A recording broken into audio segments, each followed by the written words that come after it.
Biology chapter 11, theory video 11, chapter 18, theory video 11. Um, we are going to estimate the abundance of mobile animals.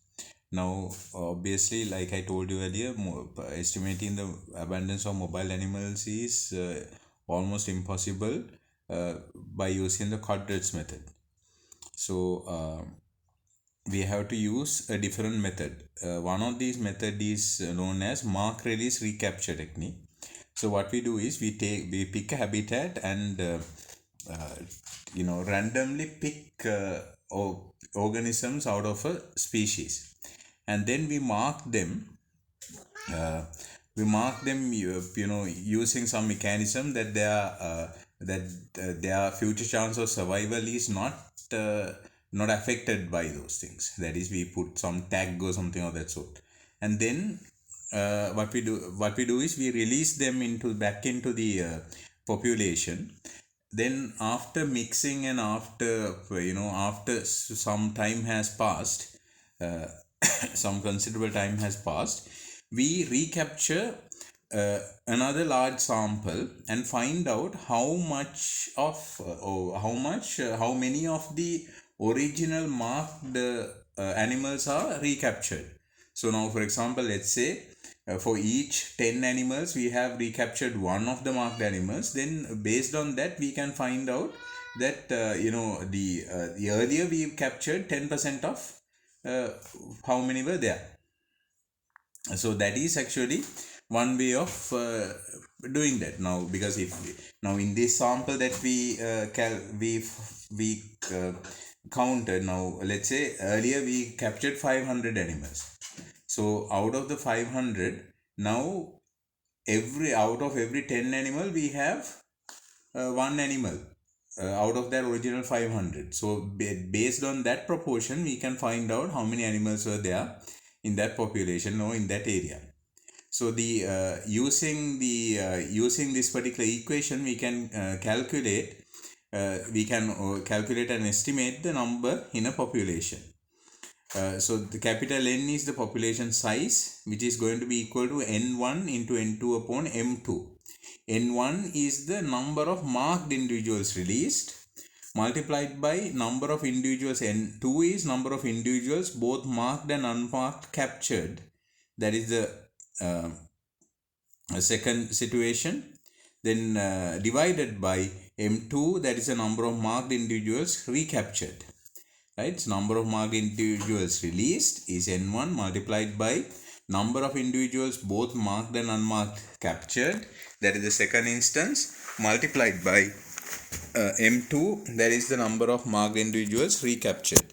So this will give us an understanding as to how many animals, so the population size will be, we will be able to understand the population size. Here this process is known as mark release recapture mechanism, and that will give us, that is a mechanism that we can use to find the population of mobile animals. Write down a note: estimating abundance of mobile animals. The method adopted is mark release recapture technique, where a sample of population is randomly captured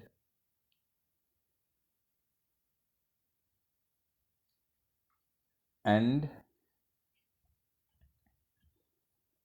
marked in such a way that their future survival is not affected, and released back into their population.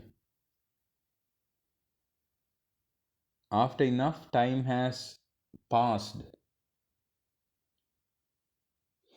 for mixing to take place,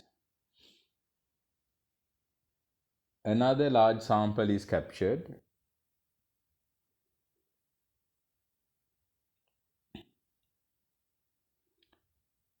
The number of marked and unmarked individuals are counted,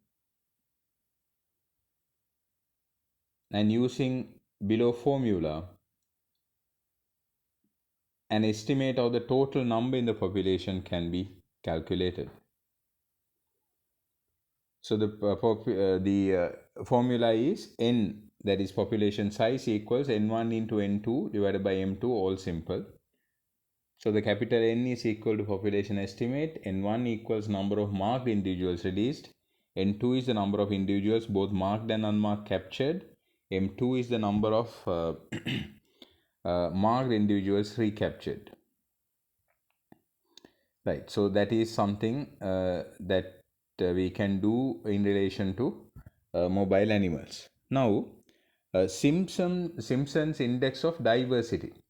So after we have collected this information about the abundance of species in the area of our study, we use those results to calculate the species diversity in the area. So the formula that we use is Simpson's index of diversity given by capital D.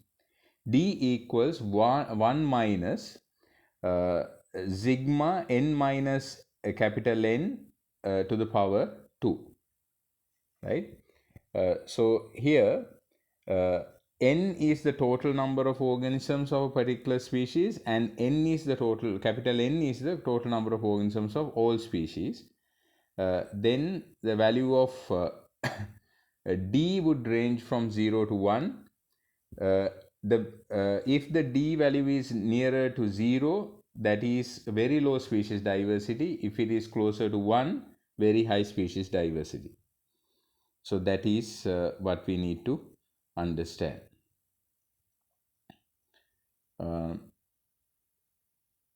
So now let's look at this worked example, but before that let's write down a note. Simpson's index of diversity. Using the collected information,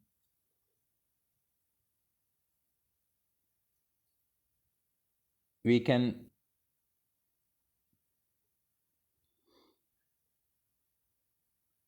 calculate the value of the species diversity in that area using Simpson's index of diversity.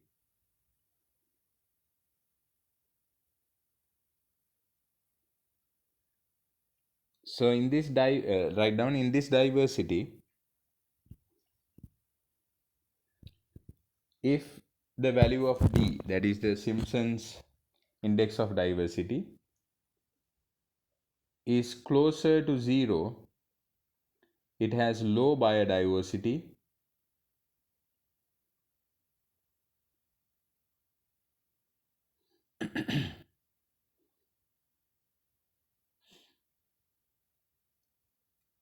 And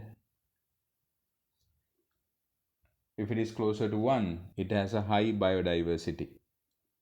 So write down this equation, Simpson's index of diversity, D equals 1 minus, within brackets, sigma n upon simple N upon capital N to the power 2. So it is the sum of these values, that is what it represents. Now let's look at this worked example. Brown plant hoppers are a serious insect pest of rice. Some students use sweep nets to catch a large sample of plant hoppers in a field of rice.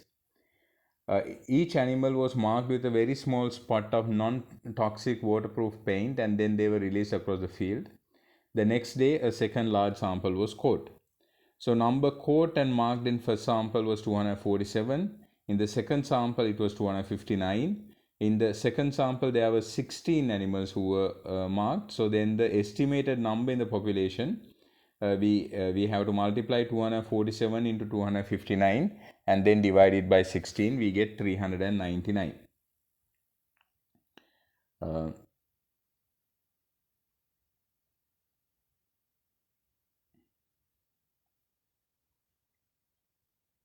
There is a mistake here. It is actually 300, not 399, 3998. 3998 is the estimated number in the population. There is a printing mistake here. Then Simpson's index of diversity. Let's look at this worked example. A sample was made of the animals living in 2 rocky shores. 10 quadrants were placed on each shore, and the number of animals of each species in each quadrant was counted. The results are shown in table 18.7. So they have taken painted top shells, limpets, dog wells, anemones, barnacles, mussels, etc. So there are different kinds of animals they have taken.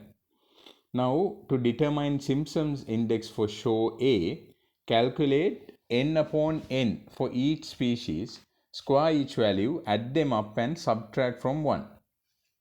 Right, so that is what we need to do. So n upon n, what does n mean? Can you remember what n is? In Simpson index of diversity, simple n is the so from here, n is the total number of organisms of a particular species. Then capital N is the total number of organisms of all species. And then you get the square of it and you get the sum of that. Right? So, just look at this work that they have done. Painted top shells, capital N over N is 0.022, then that is squared is 0.000. There you have taken it to three significant figures, 3 decimal points. Then limpets 0.110 and etc. they have taken it. So the sigma n squared upon n is 0.201. When you get the sum of all of those things, you get 0.201. It is close to 0, which is going to give so this is actually sigma n squared minus n. So from that we have to actually subtract that from 1 to get Simpson's index of diversity. So when you take from 1 minus 0.201, you will get 0.799, which is going to be closer to 1. Therefore, this area has a high biodiversity. So that is actually something that you need to remember. Please remember this. First, what you need to do is n upon capital N. That is, individuals of one species divided by all the individuals of all the species, n upon n. Then you have to square it, and then you take the sum of all of those things. Then you have to subtract that from 1. Then you will be able to get Simpson's index of diversity.